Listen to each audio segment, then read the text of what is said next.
Hi, everyone, and welcome to Diabetics for Diabetics Radio. This is episode 13. What is iron overload? My name is Bowie Madison. I am your host. I have had type 1 diabetes now for over 20 years, and I am diving into the inner workings of the disease itself, prospecting and looking into possible cures and alternative mechanisms for managing and healing. So today's topic is iron overload. We're exploring the prevalence of the condition, also known as hemochromatosis, as we'll come to find, clinically and subclinically, and its documented health effects. So my name's Bowie. That's me. It was 21 years, August of last year, diagnosed in August of 2001. I am healing naturally and sharing information as I go. This whole project started as basically me really diving into the research and kind of taking things into my own hands to find out more about the disease. And when I did that, I found so much information I had never heard of in my endocrinologist's office. And from one topic to the next, I just sort of followed the flow of where all of this information took me and implemented it along the way, and have had outstanding results. My last A1C was 5.6, and every day and in every way things just keep getting better. So that TikTok channel is my name, and if you're on TikTok, I recommend that you follow. It's shorter form, quick videos. I mean, you're familiar with TikTok and how that works, but sharing similar information and sparking curiosity in the diabetic collective. So let's go ahead and get started on the history of hemochromatosis, the history of iron overload. So once upon a time in 1865 in France, there was an internist named Armand Trousseau. Now, he was operating on a 36-year-old male with documented diabetes, bronzing skin, and cirrhosis of the liver. So I believe that this was an autopsy. Like, this man had already passed. The diabetes had been a condition. I'm surprised that he was that old with diabetes, but as we'll come to find, there was a lot going on there. So it was noted that the liver of this man was compromised, right? So cirrhosis is a buildup of fibrotic tissue. It kind of hardens and dies and loses its function. So the man essentially was assumed he died of liver failure. Now, at the time, they were doing organ staining to kind of see what the status of the tissue was. And the dye that they were using is called Berlin blue or Prussian blue. It's actually called Prussian blue because it was also used to dye the uniforms of the Prussian army at the time. Completely unrelated. But they found that when used medically, it stained ill organs differently than others. So it was a means of identifying kind of tissue status at the time. They didn't know what it was showing, but it allowed for them to notice consistencies in the status of these sick people's tissues. So this particular man's liver stained very strongly, as did his pancreas and a few other of his internal visceral organs.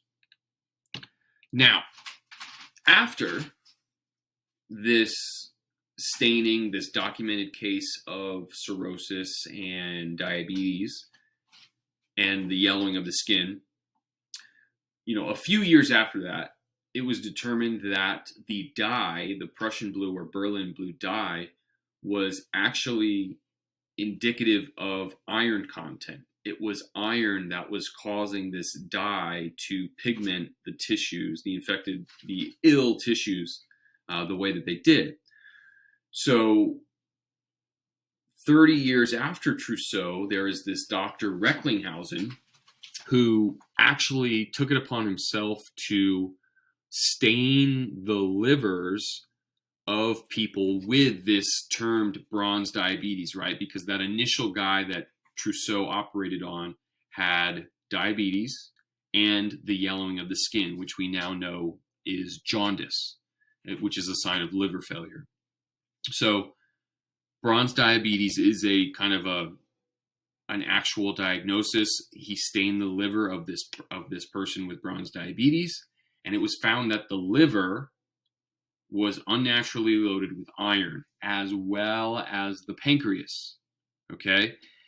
Recklinghausen was the first person to term the condition hemochromatosis. Okay? So, a little bit of backstory on what the liver does and kind of how we can delineate how what's happening is happening. So, the liver, and I've got a whole podcast episode on that, episode 9.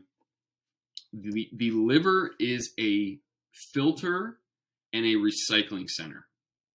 Okay, so it's kind of like a waste management center, among other things. But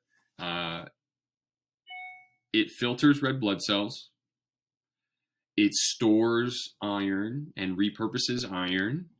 And I mean, these ailments, these illnesses are indications of that, because jaundice, which is the yellowing of the skin, super associated with liver cirrhosis, alcoholism, things like that, it indicates that your liver is ineffectively filtering red blood cells. So bilirubin is a protein, a yellow protein that is a part of red blood cells. And because the liver is unable to effectively process and repurpose these red blood cells, which is its job, that pigment gets into circulation and tints the skin, tints the whites of the eyes, fingernails, what have you.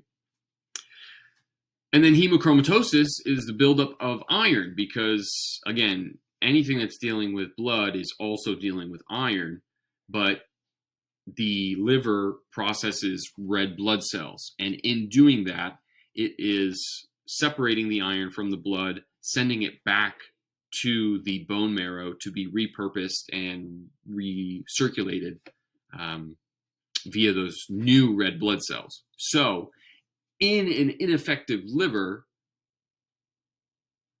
the bilirubin, right, causing the bronze skin, and the iron from the ineffective iron storage or red blood cell recycling are what get backed up. Okay, so keep that in mind. Now, then the question was, well, why is this happening, right? So the initial theory, I think it was Recklinghausen who thought of this, was just internal bleeding, right? There is this blood that is not where it's supposed to be. It's kind of seeping into the tissues and breaking down, which is why iron and bilirubin, which are the blood components, were not where they were supposed to be.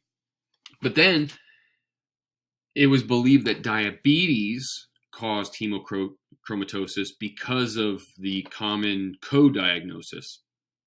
A lot of diabetics ended up developing cirrhosis and all of these liver complications.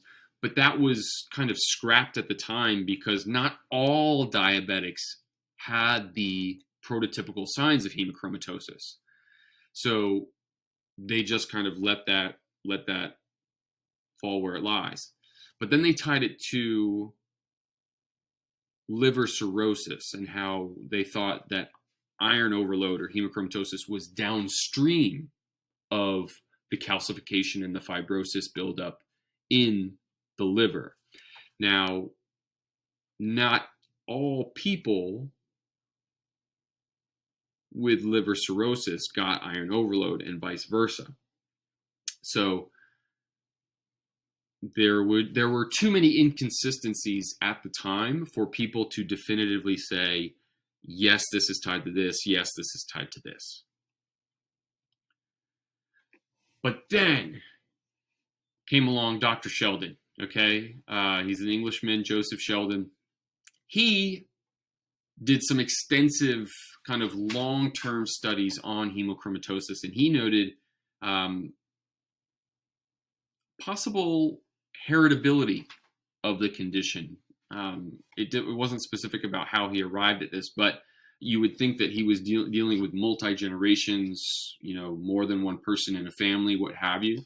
So he thought that it was some kind of heritable disease where a parent passed it on to their children. Now, again, gene theory isn't really a thing at this time just yet.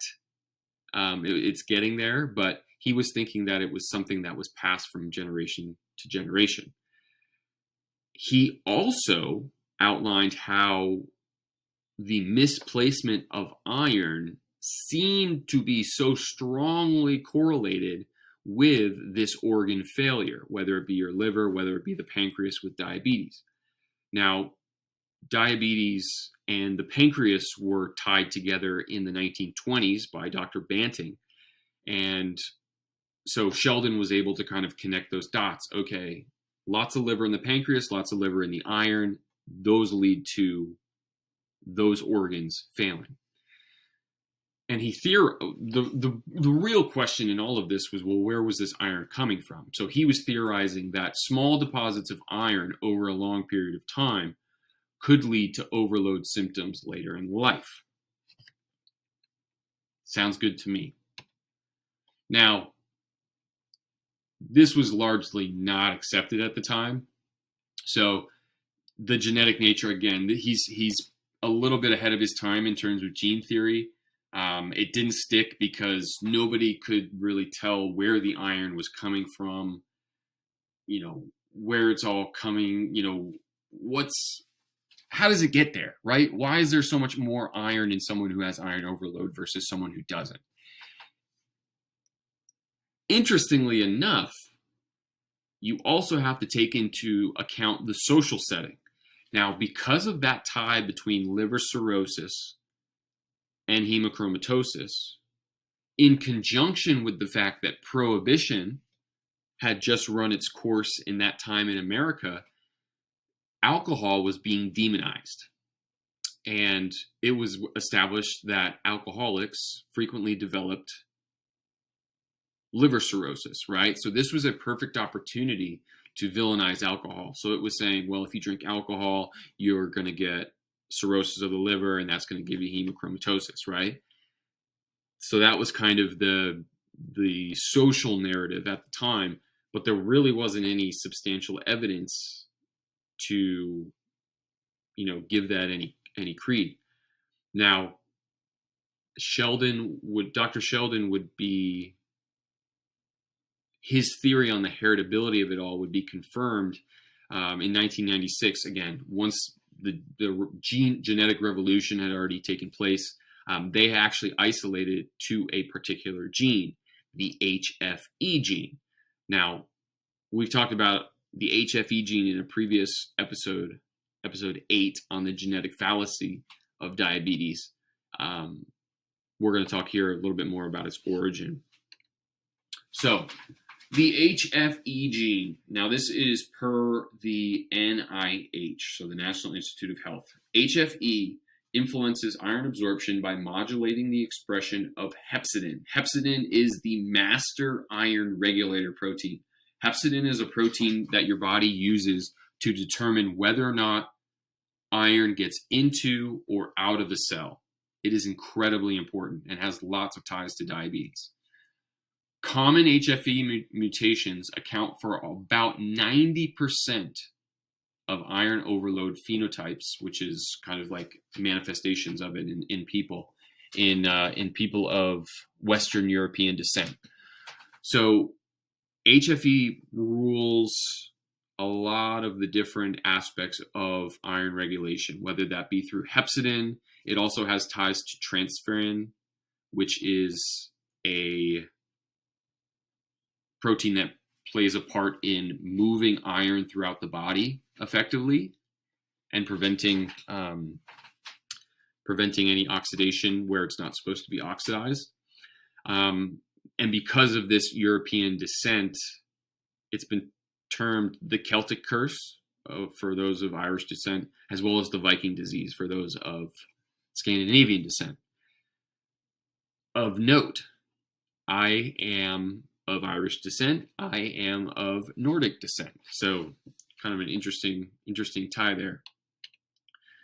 So as it stands today, hemochromatosis, this is all per the Center for Disease Control. Hemochromatosis is a disorder in which the body builds up too much iron in the skin, heart, liver, pancreas, pituitary gland, and joints. This is verbatim from their website.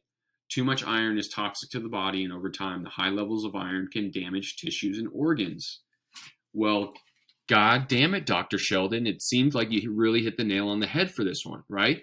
And notice the CDC is not shy about acknowledging the multi-organ effects of hemochromatosis, right? Too much iron in the skin, heart, liver, pancreas, pituitary gland, and joints. It notes all of that because it's been shown people with iron overload have abnormally high levels of iron in all of those organs. They also, in the same breath, acknowledge that to have too much iron in the tissues of organs can cause damage. So I read this and it's like, how is this not news? How are we not talking about this, right? Because of those direct connections between, hemochromatosis and all of these organs, which are very prevalent in chronic disease today. Now, you may be thinking, well, maybe not a lot of people have it. How prevalent is it? How widespread could it possibly be? So, mentioned that there is the HFE gene, right, which seems to have a select few variants that have a very strong correlation with developing iron overload. But there are those who get hemochromatosis or symptoms of hemochromatosis that do not have the HFE gene, right? So again, this is multifaceted. It's not straight and narrow. Oh, HFE you definitely do. No HFE you definitely don't. And this is per the CDC website as well. 1 in 300 of non-Hispanic whites are positive for the HFE gene. 1 in 300. That's kind of a lot. Kind of a lot. And then you add the next point, which is that approximately 75%, 3 out of every 4 of those 1 in 300 don't show symptoms of it. So you may be thinking to yourself, well, Bowie, if they're asymptomatic, who gives a damn, right? So they're like, okay, they might be more inclined to store iron, but if they don't have any symptoms of hemochromatosis, who gives a damn? They must not be affected. And so the classic signs of hemochromatosis are fatigue, weight loss is one of them, diabetes is one of them, obesity is one of them. I would say that those are not asymptomatic. Like if you look at those numbers and how many people there are that have that HFE gene and are prone to iron overload, and then you look at the rates of all of the symptoms of hemochromatosis and how that correlates with our population, I would not call that asymptomatic. Again, this may be a case of, well, they don't check all the boxes, so I can't technically say they do or don't. But there is a huge basis here to project a lot of people having, if not full-fledged, some, marginal effects or not so marginal effects. But anyway, thinking ahead, but how it works. So how hemochromatosis works. So the liver, it's your main storage site, right? That's where you're storing iron in states of excess, right? You're either the liver is either sending iron to the bone marrow to be repurposed for red blood cells, which is where most of iron is in our body. It's sent to specific cell types, or just about every cell uses iron to some degree because of its ability to catalyze the creation of energy, right? It takes part in the cellular respiration. So it's also the shipping and handling department, right? It handles all the proteins and chaperones that make sure iron gets to where it needs to go. Healthy humans, it's like, I like to think of it like an Amazon factory. It's taken in all of this crazy stuff. There's a lot going on that the liver does, creating hormones, what have you. But it makes sure that iron gets where it needs to get quickly and efficiently, right? Because it's very reactive. Now, if the storage capacity of the liver is reached, so the liver, I believe, is able to hold anywhere from 1 to 2 grams, right? So 1 to 2,000 milligrams of iron in a liver. That's like max capacity.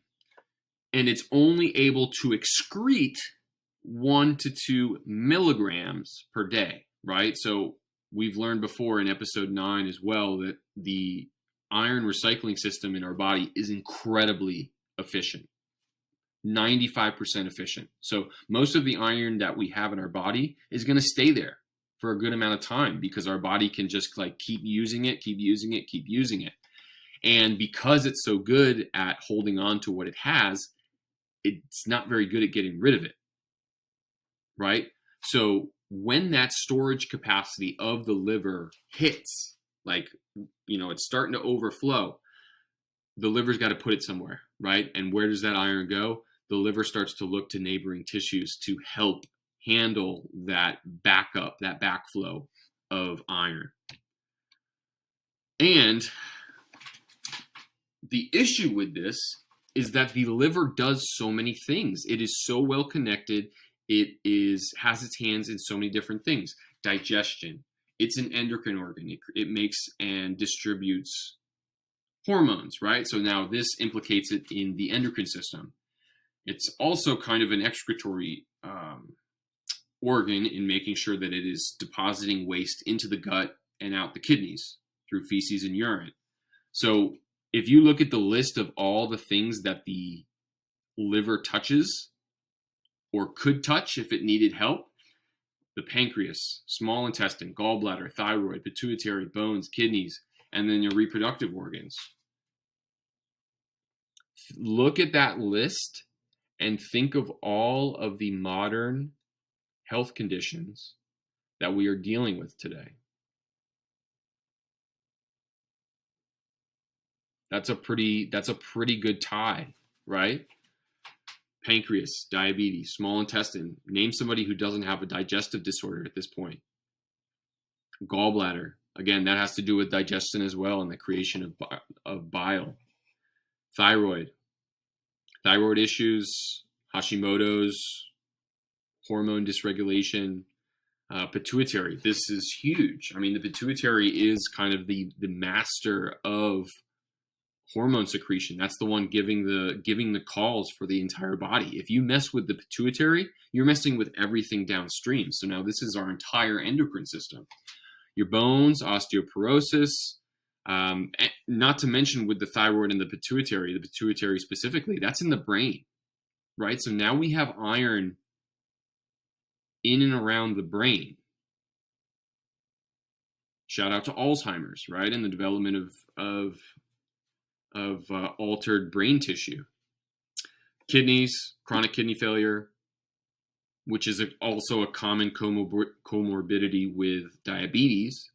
And again, we have the insulin resistance and the hyperglycemia definition and kind of like explanation for that tie between diabetes and chronic kidney disease. But why couldn't the kidneys be loaded with iron as well? And the same goes for the reproductive organs. The fertility rate is dropping, low libidos, hair loss, PCOS.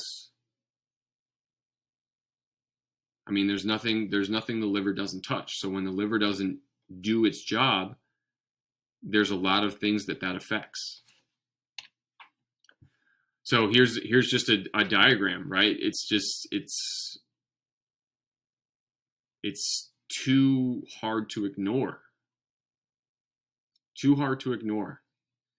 So all of those, the pineal gland, which has to do with, there's this whole big consciousness movement now focusing on decalcifying the pineal gland. Well, let's ask why the pineal gland is so calcified. So it really is super extensive. And then, you think about, okay, now that you've got that same liver loaded with iron, man, there's nowhere that iron doesn't go. Your stomach, your guts, your brain, pancreas, kidneys, reproductive organs. Wow. Big reach, big potential for irregular iron deposition. So, Trousseau, going back to the originator, the first guy to make the tie between diabetes and hemochromatosis, they already knew this, right? They found that these increased iron deposits in the people with these conditions. And then Dr. Sheldon thought the same thing, right? This progressive buildup of iron is clearly not good because he's only operating with sick people and they all have this common condition of those organs and they all have iron in them. So my question is, how did we not follow through on that, right? So yeah, Dr. Sheldon was right about the genetic inclination to iron overload. They found the HFE gene and its ties in 1996.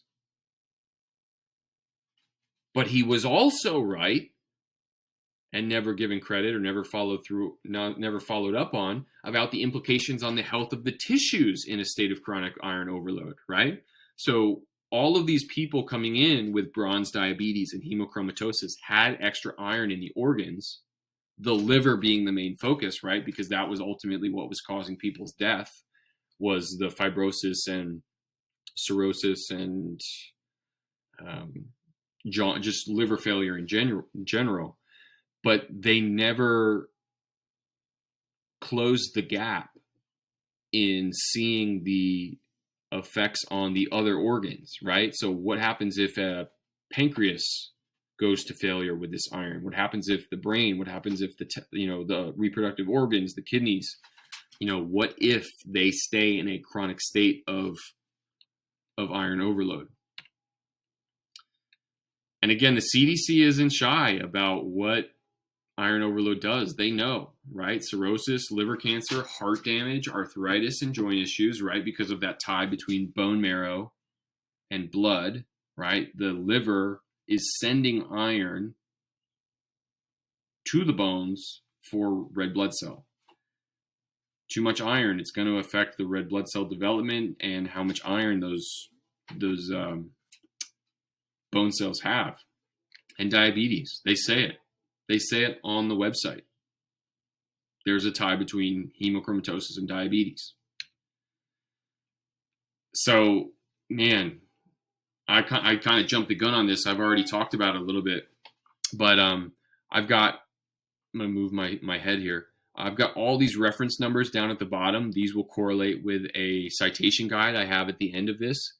And it's pretty wild, the documented numbers we have on file now. About 50% of people with hereditary hemochromatosis, that's that HFE gene, develop diabetes. Both type 1 and type 2. Both. 50%. How are we missing this? About 30% of those with hereditary hemochromatosis die of cardiac-related complications. Hello, heart disease. 700,000 people die a year of heart disease. No association with iron. Why aren't we talking about this? And then I talked about it a little bit before, all of the other chronic conditions and complications that everyone seems to be dealing with on a quote-unquote autoimmune basis. Low libido, low testosterone, hair loss, osteoporosis, gut dysbiosis. The list goes on and on. So when I read about this, I was like, I could not believe my eyes. I could not believe my eyes.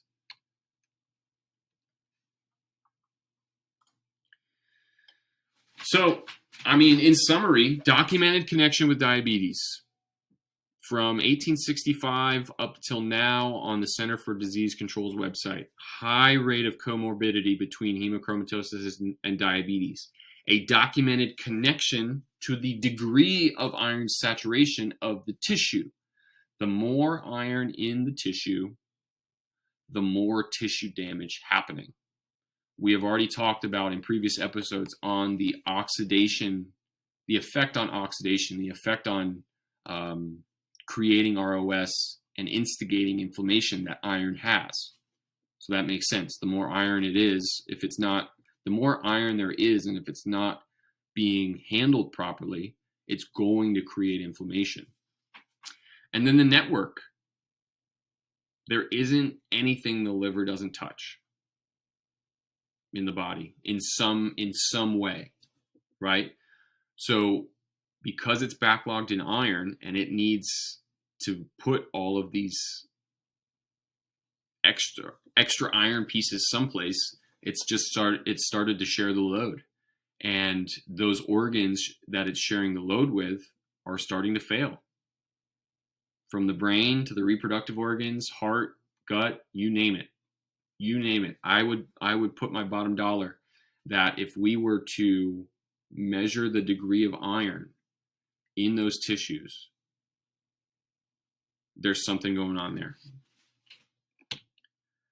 So, all right, Bowie, you rouse the troops, rah, rah, here we go. But what do, right? So there's little to no representation in the mainstream research. We still don't have a great way to determine how much iron is actually in the tissues, right? Currently now it's, you can take an MRI of particular organs to see the degree of iron overload. But again, huge costs, huge, we all know, we're all familiar with the way the medical system works and how expensive MRIs are. So it's probably not most people's first go-to when it comes to developing a condition. Like, okay, yeah, just MRI it. So not a lot of info. And if there's not a lot of info, that's something that the medical system can hide behind because, well, I'm not going to ask for it because there isn't a lot of consensus on whether or not it's, it needs to be better represented in the research for me to want to do it. So that's catch-22, because no, it's not research, so you can't use it, but you're also not able to look into and validate that it needs to be looked into to fund the research. So it's like we're just kind of stuck not getting anything done. So it's up to us. How do we get rid of iron? How do we know if we're iron overloaded? And is there something that you and I can do so that we don't have to wait for the medical community to catch up? Because they are behind on this one. So that's what we'll cover in later episodes. There is a way to get rid of iron. There is a whole supporting network of nutrients, vitamins and minerals, food-based, supplement-based, that will help regulate and rebalance our system and get things operating in a way that does not incorrectly place iron in tissues where it does not belong. Okay, so there is a way. There is a way. So, hate to leave you on a cliffhanger, right? Hate to leave you on a cliffhanger, but again, more information is going to be shared on all of this. This is just something to show you the strength of the case here, of the tie between iron and diabetes in a clinical sense, in the fact that there is so much evidence, there has been so much evidence linking these two, and that it's something that we need to address and we need to pay attention to. And it's something that we can address and we can pay attention to as the patients and not, the authorities. This is something that we can do on our own. So, thank you so much for being here. This is the end of episode 13. Subscribe to my YouTube page if you haven't already. I suggest you catch up on everything just to familiarize yourself with the diabetic condition, with all of the components that have gone into becoming diabetic, and all of the, education is the key. Education is the key. The more you know, the better decisions you can make. All right. So I've got some resources that you can download as well on my personal site, bowiemadison.com. Follow me on TikTok and take care of yourself. Again, as this information starts to come out, we start to learn more and more about the things that we can eat, the things that we can supplement, the things that we should not be eating and not be supplementing.